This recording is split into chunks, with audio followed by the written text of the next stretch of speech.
चरण कमल बंदो हरिराई, जाकी कृपा पंकु गिर लंगे, अंधे को सब कुछ दर्शाई। बहरा सुने मूक पुण्य बोले, रंग चले सिर छत्र धराई। सूरदास स्वामी करुणा में, बार बार चरणन सिरनाई, बार बार चरणन सिरनाई। वो परमेश्वर जगत पिता ईश्वर जिनकी महती कृपा से एक विकलांग व्यक्ति पर्वतों को लांघने की योग्य बन सकता है। नेत्रहीन व्यक्ति के नेत्रों की ज्योति पुनः वापस आ सकती है। बहरा व्यक्ति सुनने के और लंगड़ा व्यक्ति चलने के योग्य बन सकता है। उन पार ब्रह्म परमेश्वर जगत पिता ईश्वर के चरणारविंद में नमन करते हुए उनकी दी हुई वाणी, उनकी दी हुई बुद्धि और उन्हीं के दिए हुए विवेक से आज के विषय पर अपने विचार प्रस्तुत करने से पूर्व नारायण रूप संगत को मेरा प्रणाम, सभी को सादर नमन। आप सभी को ओम ब्रह्म सत्यम। आदरणीय प्रेमी जनों, जैसा कि प्रेमी जी ने बताया, आज दास जो विषय आपकी सेवा में रख रहा है वो विषय है ईश्वर भक्ति का सही स्वरूप और जीवन में ईश्वर भक्ति की आवश्यकता। हम सब सुना है बचपन से, जब से होश आला है कि भक्ति में शक्ति है, भक्त के बस में भगवान है। हम किसी न किसी रूप में ईश्वर की भक्ति कर भी रहे हैं। हमने शास्त्रों में अनेकों उदाहरण, अनेकों पत्र सुने हैं, उनकी कथाओं का श्रवण किया है। उन्होंने भक्ति के बल पर न केवल प्रभु की कृपा को पाया है बल्कि प्रभु के दर्शन भी किए हैं। चाहे वो भक्त प्रहलाद की भक्ति हो, ध्रुव जी की भक्ति हो, मीरा जी की भक्ति हो। भक्ति तो हम भी कर रहे हैं, परंतु क्या भक्ति का सही स्वरूप क्या है इसको हम आज तक समझ पाए हैं? शास्त्र हमारा भक्ति के रूप में क्या मार्गदर्शन कर रहे हैं? पूज्य गुरुदेव ने भक्ति के बारे में हमें क्या मार्ग दिखाया है, इसका आज हम चर्चा करेंगे।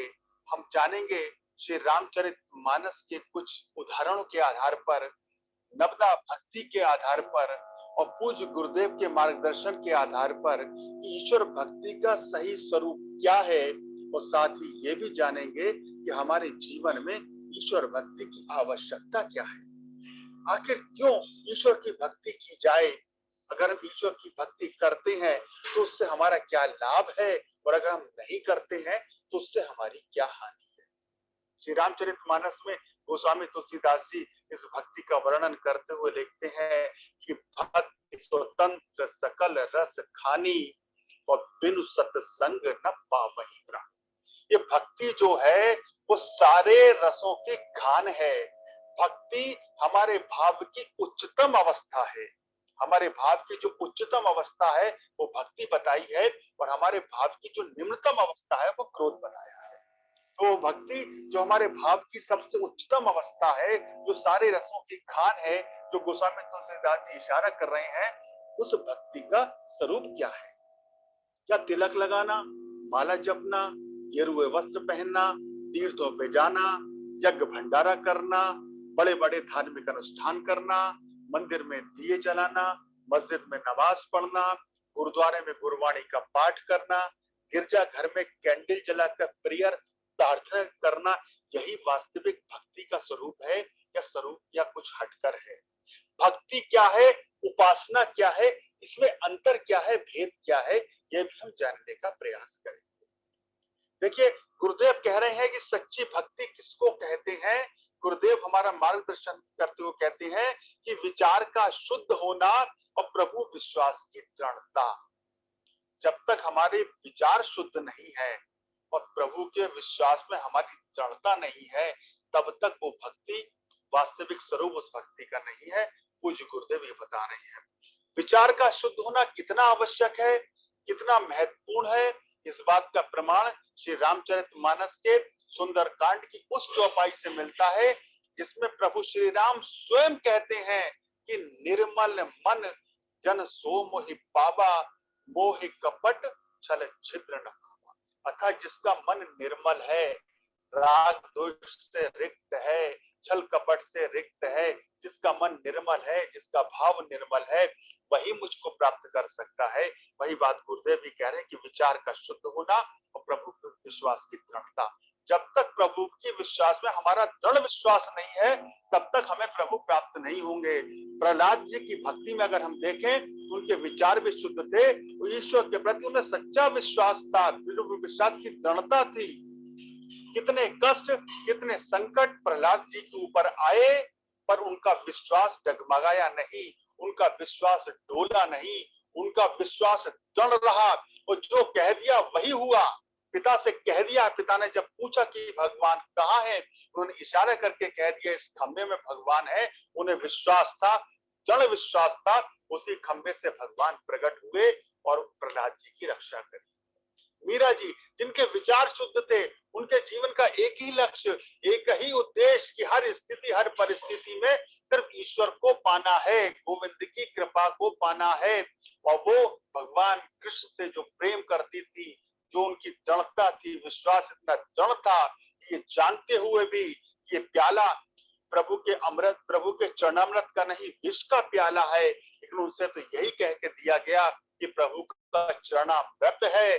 मीरा जी का विश्वास डगमगाया नहीं, मीरा जी का विश्वास डोला नहीं, मीरा जी के मन ने कोई तर्क वितर्क नहीं किया, बगैर सोचे बगैर समझे प्रभु विश्वास की दृढ़ता का परिणाम था कि मीरा जी उस विष के प्याले का पान कर जाती हैं और मीरा जी का बाल भी बाका नहीं होता। यह है विश्वास की दृढ़ता। अब हम देखें, क्या हमारे विचार शुद्ध हैं? क्या हमारा मन निर्मल है? क्या ईश्वर के प्रति हमारा विश्वास है? हमारा विश्वास ईश्वर के प्रति है या संसार के प्रति है? हम कितना ही कहें हमारा विश्वास ईश्वर के प्रति है, लेकिन वास्तविकता यही है कि ईश्वर के प्रति हमारा विश्वास दृढ़ नहीं है। हमारे ईश्वर के प्रति जो हमारा विश्वास है, उसमें दृढ़ता नहीं है।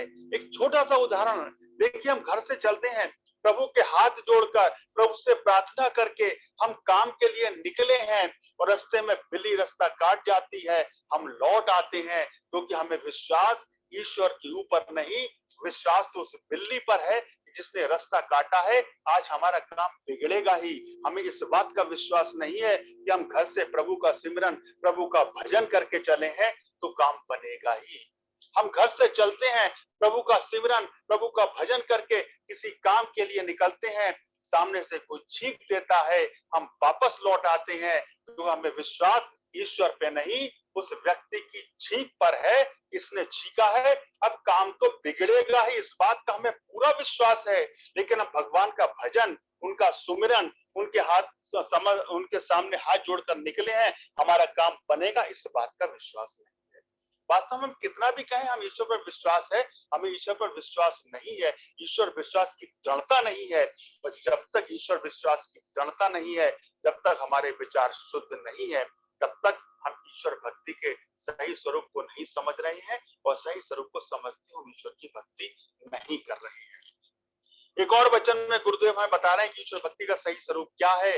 वो कह रहे हैं कि समता आनंद के वास्ते यथार्थ और सहज साधन ये है कि हर वक्त आत्मनिश्चय को धारण करना, सत्संग द्वारा अपने अंतःकरण को शुद्ध करना, व्यवहार में सच्चाई इख्तियार करना, साखी पुरुष परमेश्वर को सर्व सुखदाता जानकर अनन्य भाव से सिमरन करना, यही निर्मल भक्ति है जो परम शांति को देने वाली है। भक्ति के सही स्वरूप गुरुदेव बता रहे हैं, समता आनंद के वास्ते यथार्थ और सहज साधन ये कि हर वक्त आत्मनिष्ठा को धारण करना और सत्संग द्वारा अपने अंतःकरण को शुद्ध करना। हम सत्संग कितना ही श्रवण कर लें, जब तक हमारा अंतःकरण शुद्ध नहीं है, तब तक हमें ईश्वर भक्ति प्राप्त नहीं होगी। गुरुदेव इस वचन के माध्यम से हमें ये बात बता रहे हैं।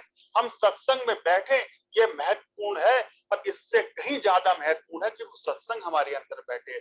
हम कथाओं में जाएं, लेकिन उससे भी ज्यादा महत्वपूर्ण है कि हम कथा में बैठे हैं, उससे ज्यादा महत्वपूर्ण कथा हमारे अंदर बैठे।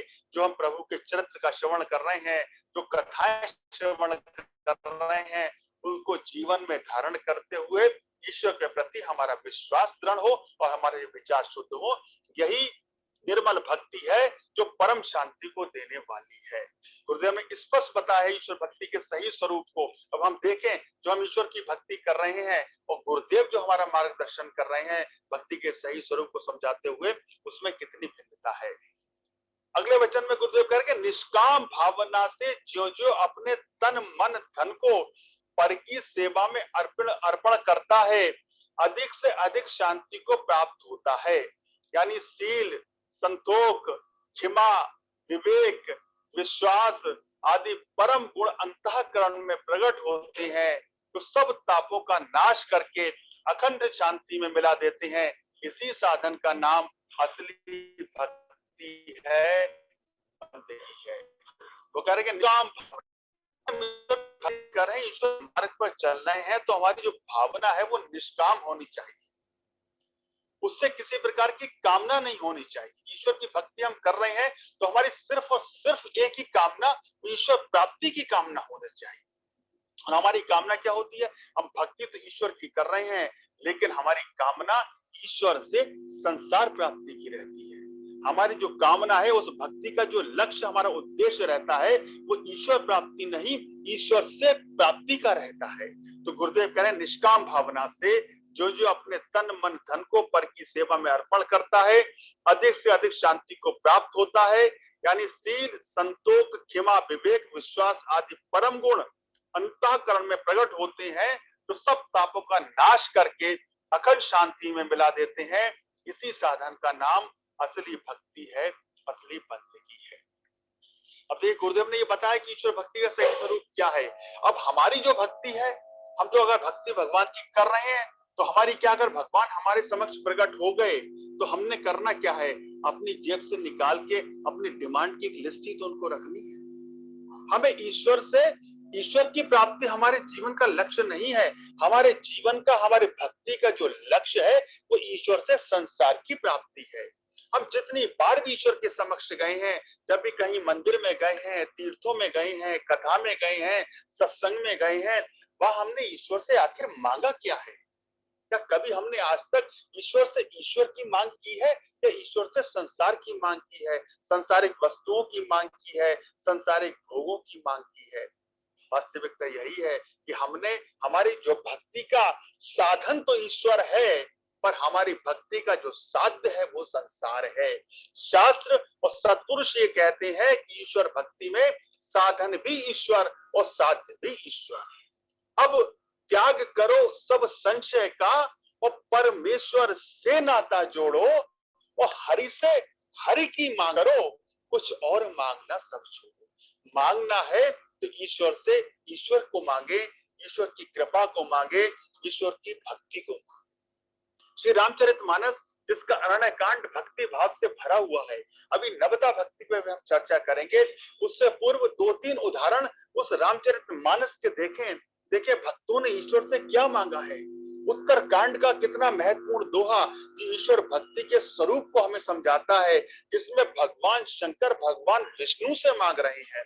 भगवान विष्णु के सामने वो प्रार्थना कर रहे हैं, उनसे यही कह रहे हैं कि बार बार पर मांगहू हर्ष द्यो श्री रंग, और पद सरोज अनपायनी भगत सदा सत्संग। वो बार बार प्रभु से यही वर मांग रहे हैं, ये प्रभु अगर आप कृपा करना चाहते हैं, दया करना चाहते हैं, तो बस यही कृपा कीजिए कि अपने चरणों की भक्ति दे दीजिए, अपना सत्संग दे दीजिए, अपनी कृपा दे दीजिए। अरण्य कांड की ही वो चौपाई जिसमें दंड कारण्य में जब प्रभु श्री राम ऋषि मुनि और संतों से मिलते हैं, ऋषि मुनि और संतों से विदा लेते समय वो ऋषि मुनि और संत प्रभु से क्या मांग रहे हैं? वो संसार का कोई वैभव, संसार की कोई दौलत, संसार की कोई वस्तु, संसार का कोई पदार्थ नहीं मांग रहे हैं। वो प्रभु राम से यही प्रार्थना कर रहे हैं और कह रहे हैं कि ये वर मांगहूं कृपा निकेता बसो हृदय से अनुज समेता। हे प्रभु, अगर आप कृपा करना ही चाहते हैं, कुछ देना ही चाहते हैं, तो बस इतना दीजिए कि अपने भ्राता लक्ष्मण और माता जानकी सहित हमारे हृदय में निवास कीजिए, अर्थात हमें अपने चरणों की अचल भक्ति दे। किष्किंधा कांड में सुग्रीव जी प्रभु राम, ये वो उदाहरण है जब भगवान सामने है और भगवान से मांगा जा रहा है। हमारी क्या काम कल्पना है, हमारी क्या कामना है कि भगवान सामने आ गए तो हमने मांगना संसार की वस्तु ही है, संसार के पदार्थ ही है। वास्तव में हम देखें जो हम भक्ति कर रहे हैं वो अपने शरीर की और संसार की कर रहे हैं, उसको नाम ईश्वर भक्ति का दे रहे हैं, क्योंकि हमारे जीवन का लक्ष्य ईश्वर प्राप्ति नहीं, ईश्वर से प्राप्ति है। तो किष्किंधा कांड में सुग्रीव जी भगवान से कहते हैं और क्या कहते हैं कि अब प्रभु कृपा करो यही भांति, सब तज भजन करहु दिन राति। हे प्रभु, अगर आप कृपा ही करना चाहते हैं, दया ही करना चाहते हैं, तो बस इतनी कृपा कर दीजिए कि मैं सब कुछ छोड़कर आपके चरणों की भक्ति करूं, आपके चरणों की भक्ति मुझे मिल जाए। अयोध्या कांड का वो उदाहरण, वो चौपाई वो देखें जिसमें जब भगवान राम लक्ष्मण और सीता जब गंगा के तट पर पहुंचे हैं, केवट ने जब उन्हें गंगा को पार करा दिया, भगवान राम संकोच में है कि आज केवट को इसकी मजूरी देने के लिए हमारे पास कुछ भी नहीं है। भगवान संकोच में है, केवट जी हाथ जोड़कर प्रभु के सामने खड़े हैं। देखिए केवट कितने गरीब हैं, लेकिन उसके बाद भी भगवान से क्या कह रहे हैं, क्या कह रहे हैं? वो कह रहे प्रभु आप क्यों संकोच कर रहे हैं कि आपने मुझे कुछ नहीं दिया। अब ये बताइए प्रभु कि नाथ आज है कहा न पा, मिटे दोष दुख दारिद्र दावा, बहुत काल में कीन मजूरी, आज दीन विद बन बल पूरी। वो कह रहे हैं प्रभु आज मैंने क्या नहीं पा लिया, स्वयं प्रभु मेरे घर पर आए, मेरे नाव में बैठे, मैंने सब कुछ तो पा लिया, मैंने आपके चरणों की रज पा ली, अब इससे ज्यादा मुझे संसार में क्या पाना है। वो कह रहे नाथ आज मैं कहा न पावा, मिटे दोष दुख दारिद्र दावा, मेरे दोष दुख दारिद्र सब मिट गए, बहुत काल में कीन मजूरी, मैं बहुत समय से ये मजूरी कर रहा हूं, बहुत समय से मैं गंगा पार लोगों को करा रहा हूं, लेकिन वो मेरे पूरे जन्म की जितने भी मेरे कर्म थे, जितना भी मेरा कार्य था, उन सब की आज मुझे भरपूर मजूरी मिली है कि स्वयं प्रभु मेरे दर पर आ गए हैं, उनके चरणों की रज मुझे मिल गई है। और आगे वो कहते हैं कि अब कछु न चाहिए मोरे, अब वो मांग भी क्या रहे हैं भगवान से, अब कछु न चाहिए मोरे, दीन दयाल अनुग्रह तोरे। हे प्रभु आपकी दया चाहिए, आपकी कृपा चाहिए, फिरती बार मोहे जो देवा, वापस लौटते समय आप जो कुछ भी मुझे देखेंगे सो प्रसाद में सिर धर लेवा, वो मैं प्रसाद समझकर अपने सर से लगा करके उसको ग्रहण करूंगा। तो देखिए ये है भक्ति का स्वरूप, जिसमें भगवान सामने है और कितना धैर्य है, कितना संतोष है केवट जी को, वो कुछ भी नहीं मांग रहे, वो कह रहे हैं भगवान मिल गए तो सब कुछ हमें मिल गया। तो जो भक्ति का सही स्वरूप जो गुरुदेव ने बताया है रामायण की चौपाइयों के माध्यम से हमने चाहे, वो यही है, ईश्वर भक्ति का जो सही स्वरूप है वो ईश्वर से ईश्वर की मांग करना है, ईश्वर से संसार की मांग करना नहीं है।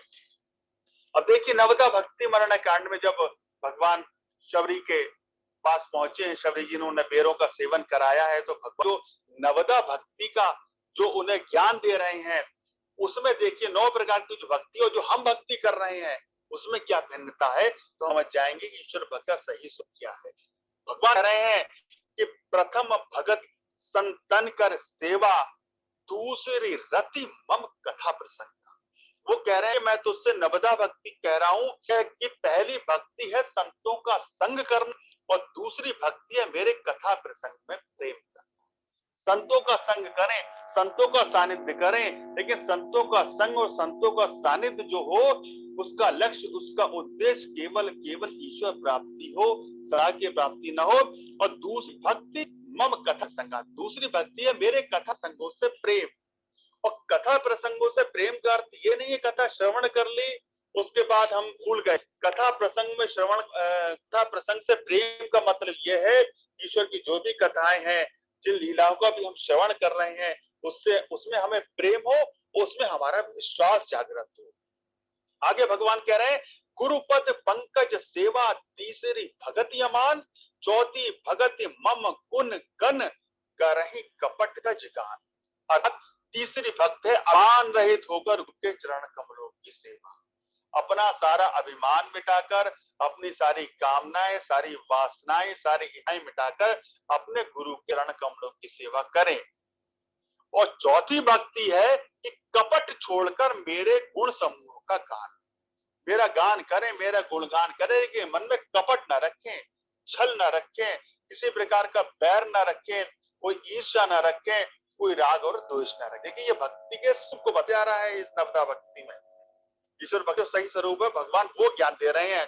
आगे भगवान कहते हैं कि मंत्र जाप मम दृढ़ विश्वासा, पंच भगत सुभेद प्रकाशा, छठदम शील विरत बहु कर्मा, निरत निरंतर सज्जन धर्मा। अर्थात कि मेरे अर्थात राम मंत्र का जाप और मुझ पे दृढ़ विश्वास। देखिए मंत्र तो हम कर रहे हैं, लेकिन उस मंत्र में हमारा विश्वास कितना है ये महत्वपूर्ण है। मंत्र करना, माला फेरना अगर महत्वपूर्ण है तो उससे कहीं ज्यादा महत्वपूर्ण है कि उस मंत्र में, उस माला में हमारा विश्वास कितना है। वही भगवान कह रहे हैं मंत्र जाप में और दृढ़ विश्वास करना, ये पांचवी भक्ति है जो वेदों में प्रसिद्ध है। और छठी भक्ति इंद्रियों का निग्रह, शील, अच्छा स्वभाव, अच्छा चरित्र और वैराग और निरंतर सत्पुरुषों के धर्म आचरण में लगे रहना। आगे भगवान कह रहे हैं सातम सम मोह मैं जग देखा, होते संत अधिक कर लेखा, आठम जथा लाभ संतोषा, सपने नहीं देखे पर दोषा। बड़ी महत्वपूर्ण बात भगवान कह रहे हैं कि सातवीं भक्ति है जगत भर को संभाव में मुझ में ओतप्रोत देखना। वो कह रहे हैं कि जगत भर में कण कण में भगवान है, ये हम सुनते हैं, ये हम जानते हैं, लेकिन इस बात को पूरी तरह से मानते नहीं है। भगवान कह रहे हैं कि कण कण में संभाव में मुझ में ओतप्रोत देखना और संतों को मुझसे भी अधिक करके मानना, ये आठवीं भक्ति है। और कह रहे हैं नवम सरल सब सन छलहीना, मम भरोसे ये हर्ष न दीना, नवमऊ एकहु जिनके होई, नारी पुरुष भगवान नवी भक्ति है सबके साथ कपट रहित बर्ताव करना, हृदय में भरोसा रखना और किसी भी अवस्था में हर्ष और धन्य विषाद का न होना। इन नवों में से जिसमें भी एक होती है, वो स्त्री पुरुष जड़ चेतन कोई भी हो, वो मैं उनको प्राप्त हो जाता हूँ। और इस समय आगे भगवान क्या कह रहे हैं कि भगवान के दर्शन का वो क्या लाभ बता रहे हैं। भगवान कह रहे हैं कि मम दर्शन फल परम अनुपा और जीव पाए निज सहज स्वरूपा। वो कह रहे हैं कि मेरे दर्शनों का जो अनुपम फल ये है कि जीव अपने सहज स्वरूप को प्राप्त हो जाता है। भगवान के दर्शन, अब जो बात आती है कि ईश्वर भक्ति जीवन में आवश्यकता क्या है, तो ईश्वर भक्ति अगर मिलेगी हमें प्राप्त हो तो हम निज सहज जो हमारा स्वरूप है, क्या स्वरूप है, हम बार बार सुनते हैं और पढ़ते हैं, ईश्वर अंश जीव अविनाशी, चेतन अमल सहज सुख राशि। ये जो जीव है ईश्वर का अंश है, अविनाशी है, चेतन है, सहज इसका स्वभाव है। तो वही भगवान कह रहे हैं कि मम दर्शन फल परम अनुपा, जीव पाए निज सहज स्वरूपा। तो मेरे दर्शन का जो परम लाभ है वो यही है कि जीव जो है अपने सहज स्वरूप को प्राप्त हो जाता है, और अपने सहज स्वरूप को प्राप्त करने के लिए ही ईश्वर भक्ति करने की आवश्यकता है, वो ईश्वर भक्ति की जाती है। गुरुदेव ने हमें बताया कि आखिर जीवन में ईश्वर भक्ति की आवश्यकता क्यों है। अब ये तो हमने जान लिया कि ईश्वर की भक्ति कामनाओं की पूर्ति के लिए नहीं है, इच्छाओं की पूर्ति के लिए नहीं है, संसार और सांसारिक सुखों के लिए नहीं है। तो अब ये सवाल उठता है कि ईश्वर भक्ति है किस लिए, ईश्वर भक्ति का हमारे जीवन में आवश्यकता क्या है, आखिर क्यों ईश्वर भक्ति की जाए। तो गुरुदेव कह रहे हैं ईश्वर की भक्ति जन्म मरण संसारी दुखों से छूटने के लिए है। जो आवागमन का चक्र है, ये 84 लाख योनियों का चक्र है, जो बार बार में संसार में जीव को आना पड़ता है, इस जन्म मरण के बंधन से छूटने के लिए ईश्वर भक्ति है। और हम ईश्वर भक्ति जो कर रहे हैं वो संसार के और बंधन में बंधने के लिए कर रहे हैं। हम ईश्वर के समक्ष जाकर जो कुछ भी मांगते हैं, जो भी हमारी कामना है, जो भी इच्छाएं, उससे और हम बंधन में बंधते जा रहे हैं। और गुरुदेव कह रहे हैं कि ईश्वर की भक्ति जन्म मरण संसारी दुखों से छूटने के लिए है, जिससे जीव ख्वाहिश के अजाब से छूटकर असली खुशी को हासिल कर लेवे, जो हमेशा कायम और निज आनंद है। जो आदमी संसार की कामना की खातिर भगति करता है, वो भगति असली खुशी नहीं दे सकती। ये विचार अच्छी तरह विचार करें। ईश्वर को नहीं मानते, वे भी दुनियावी खुशी में गमी में घिरे रहते हैं। ईश्वर का मानना महज निजात मुक्ति की खातिर है। ईश्वर भक्ति की जो आवश्यकता है गुरुदेव ने बताई है, इस संसार के आवागमन के चक्र से मुक्ति पाने के लिए है, जन्म मरण के संसारी दुखों से छूटने के लिए है। और ईश्वर भक्ति का जो स्वरूप बताया है गुरुदेव ने और रामचरितमानस के चौपाइयों के उदाहरणों के माध्यम से, वो यही है कि अंत में यही कहूंगा, यही कहते हो कि अब त्याग करो सब संशय का, परमेश्वर से नाता जोड़ो और हरि से हरि की मांग करो, कुछ और मांगना सब छोड़ो, कुछ और मांगना सब छोड़ो। प्रभु के चरणों में यही प्रार्थना, यही कामना कि वो हम सभी को सद्बुद्धि दे, अपने चरणों की अचल भक्ति दे, कुछ दे या न दे पर अपने चरणों में अब उनके प्रति हमारा अनुराग, हमारा विश्वास, हमारे समर्पण, हमारी श्रद्धा दिनों दिन बढ़ती रहे। इसी मंगल कामना के साथ, इसी भावना के साथ मैं अपनी वाणी को विराम देता हूँ। ओम ब्रह्म सत्यम सर्वम।